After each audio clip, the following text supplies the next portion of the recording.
Imagine waking up not in London, Paris, or New York, but in Londinium, Lutetia, or Nova Roma.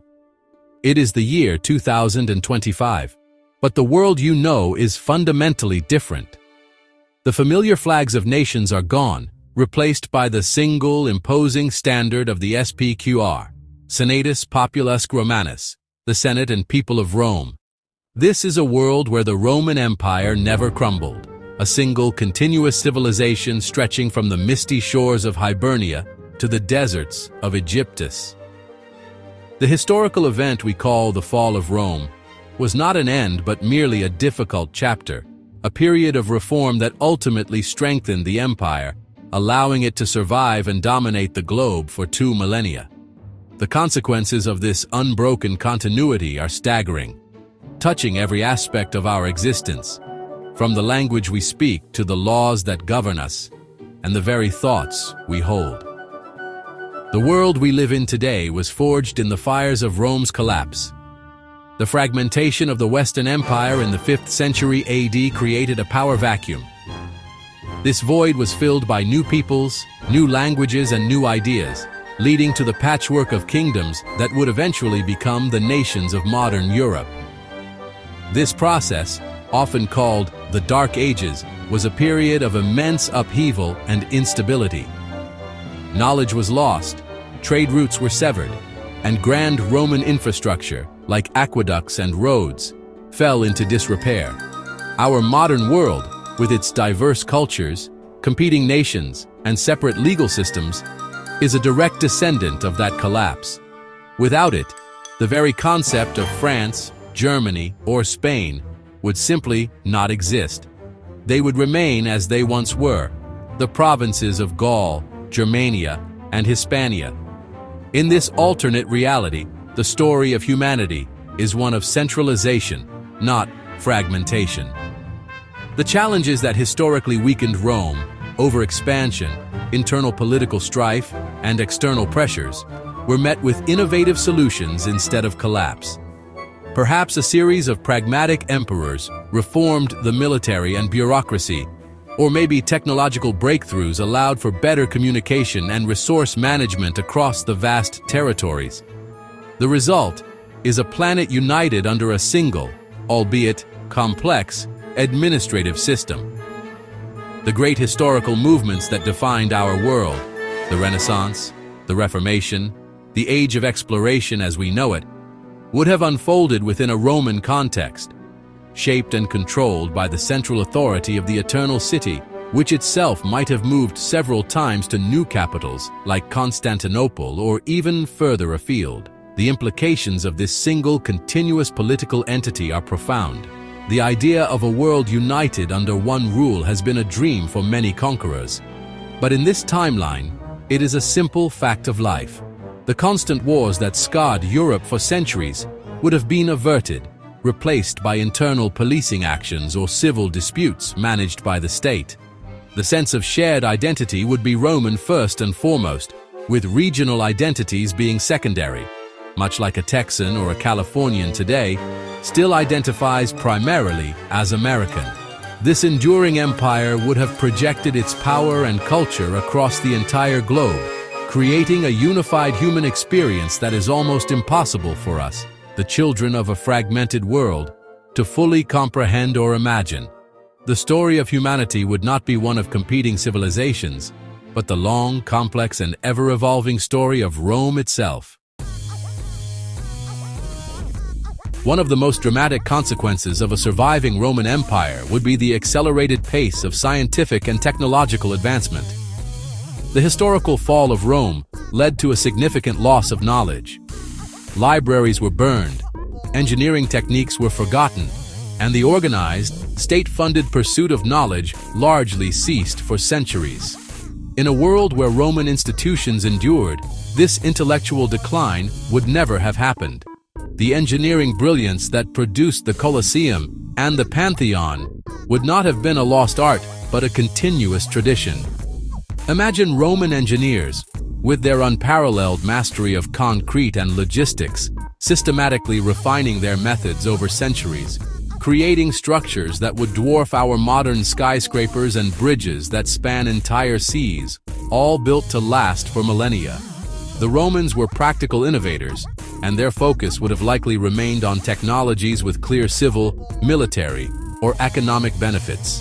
The Antikythera mechanism, a complex astronomical calculator from the Hellenistic period, shows that the ancients were on the cusp of understanding complex gear-based machinery. With the stability and resources of a lasting empire, the principles behind such devices could have led to a mechanical revolution centuries before our own industrial revolution. Steam power, known in a rudimentary form to Hero of Alexandria, might have been harnessed not for toys but for pumping water from mines, powering automated looms in textile factories, or even propelling massive ironclad triremes across the oceans, forever changing the face of warfare and trade. Medical science would also have followed a drastically different path, likely a more enlightened one. Roman medicine, inherited from the Greeks, was based on observation and practical experience. Physicians like Galen laid the groundwork for anatomy and physiology.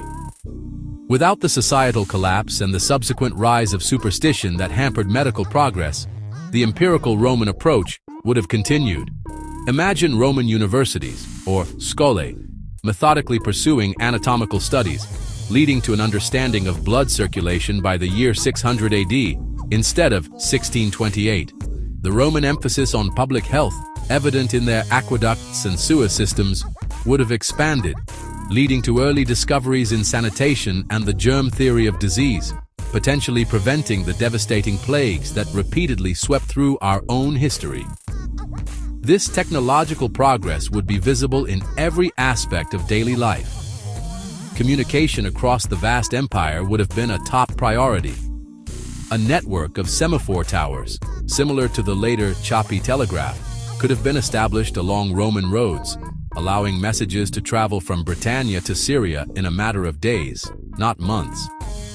This would have created a highly integrated and responsive empire. In the home, innovations like running hot and cold water, central heating, the Hippocaust system, and sophisticated glassmaking would not be luxuries for the elite, but standard amenities for citizens in every major city.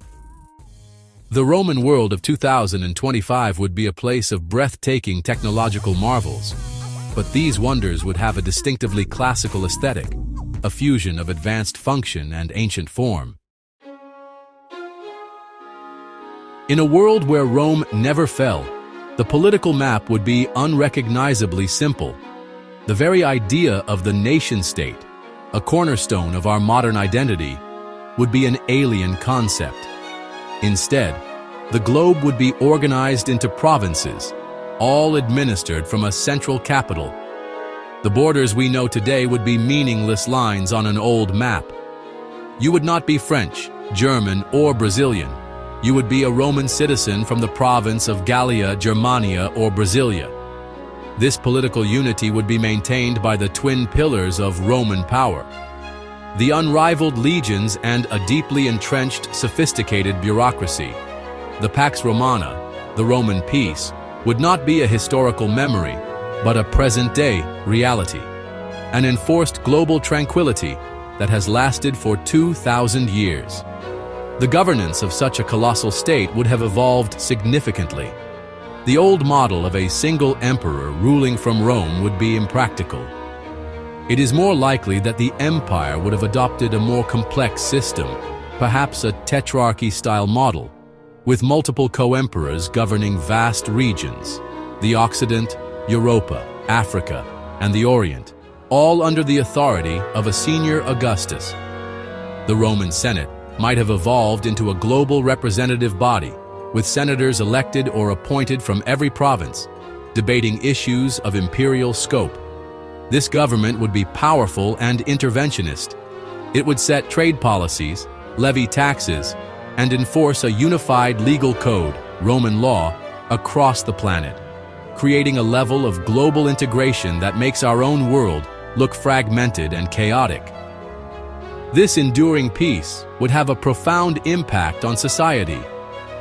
The centuries of warfare that defined European history, from the 100 Years' War to the World Wars, would never have occurred.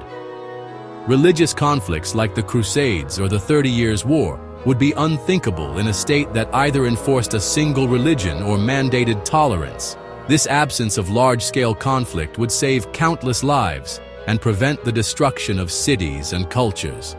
However, this peace would come at a price. Rebellions in provinces would be brutally suppressed by the legions. The concept of national self-determination would be seen as treason. Society would be highly ordered and militarized, with a strong emphasis on duty, discipline, and loyalty to the state. The Roman approach to colonization and expansion would also have been different. When Roman legions landed in the Americas or explored sub-Saharan Africa, they would not have been competing with Spanish, Portuguese, or British expeditions. It would be a single, coordinated imperial project.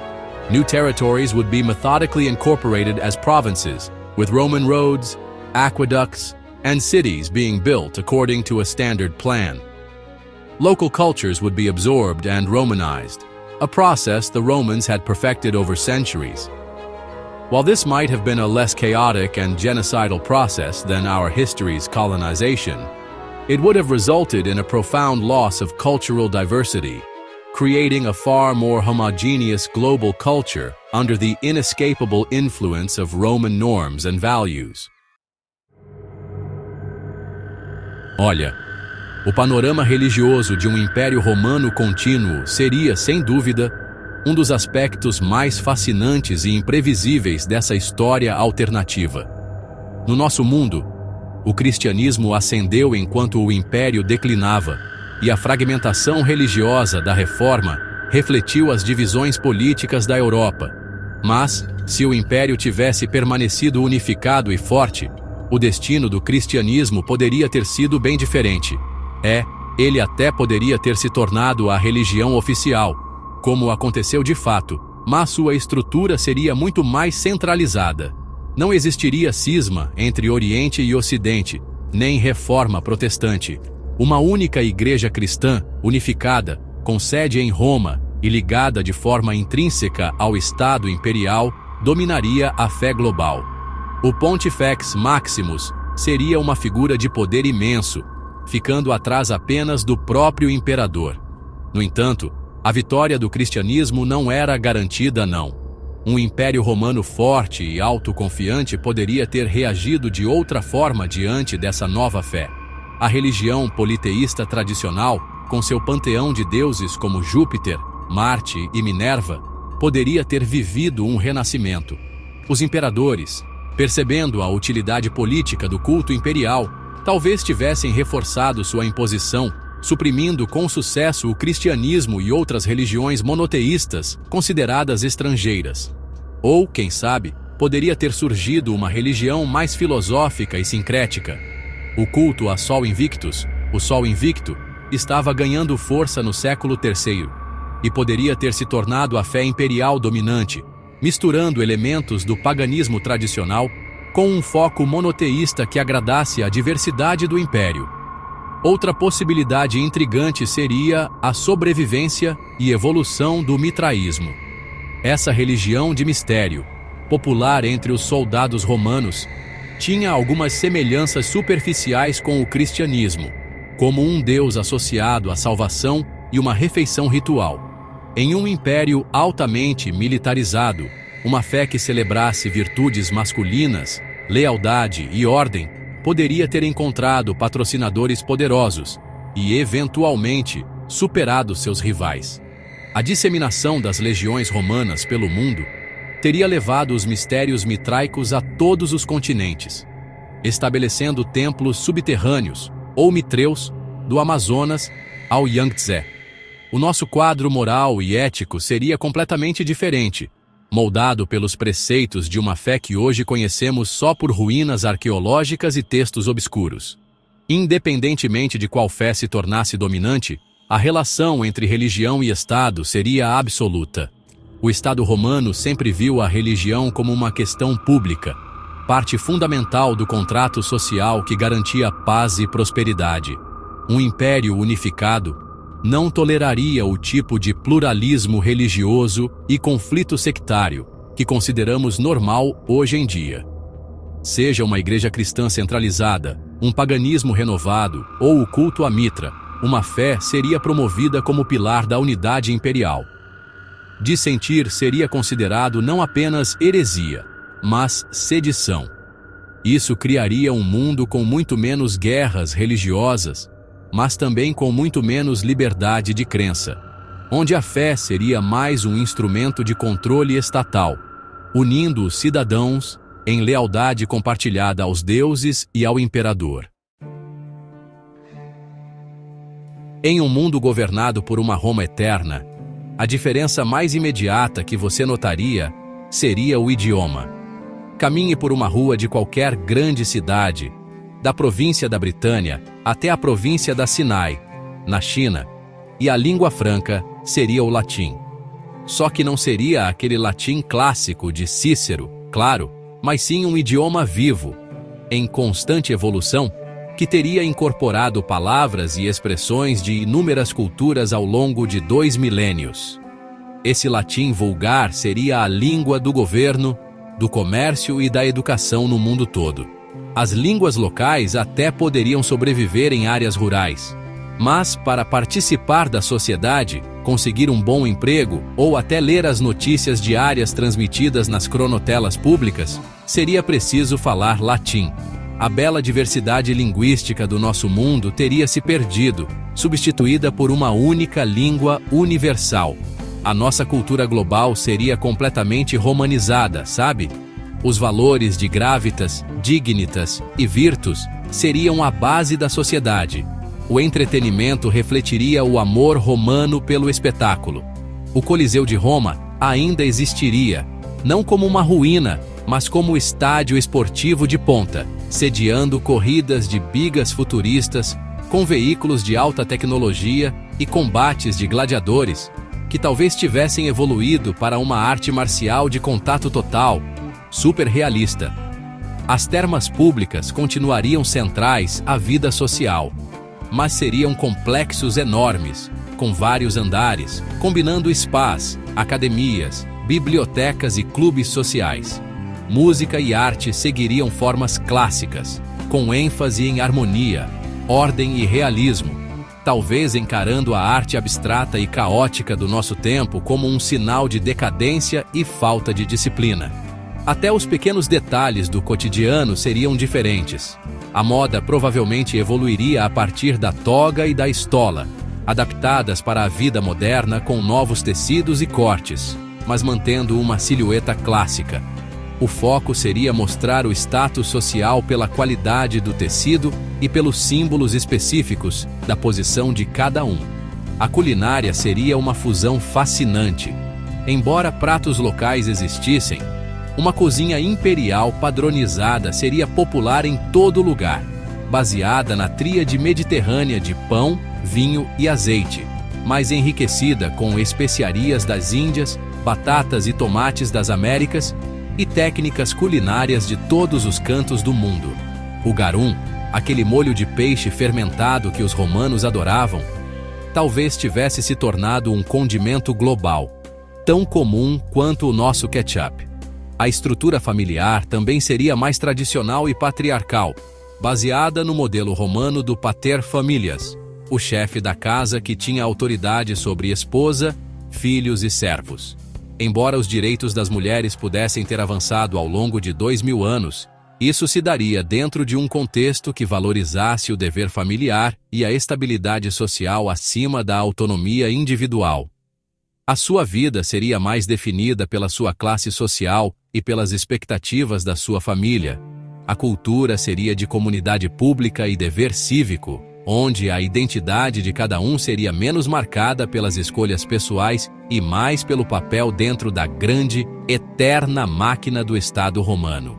Seria um mundo de ordem impressionante e herança compartilhada, mas com bem menos espaço para o individualismo radical que tanto valorizamos hoje. Olha só, por mais sedutora que seja a visão de um mundo romano tecnologicamente avançado, pacífico e unificado, É fundamental a gente olhar também para o lado sombrio desse império eterno. O Estado romano era, no fundo, uma potência autoritária e militarista. Se tivesse sobrevivido por tanto tempo, não mudaria esse caráter fundamental. Pelo contrário, teria aperfeiçoado ainda mais. A Pax Romana global seria uma paz mantida à força. As legiões estariam sempre presentes, e o aparato de segurança interna, uma versão futurista da guarda pretoriana ou dos frumentari, seria incrivelmente eficiente em vigiar a população e suprimir qualquer dissidência. As liberdades que consideramos direitos inalienáveis, liberdade de expressão, de reunião, o direito de contestar o governo, seriam severamente limitadas, se é que existiriam. Isso ficaria mais evidente na política.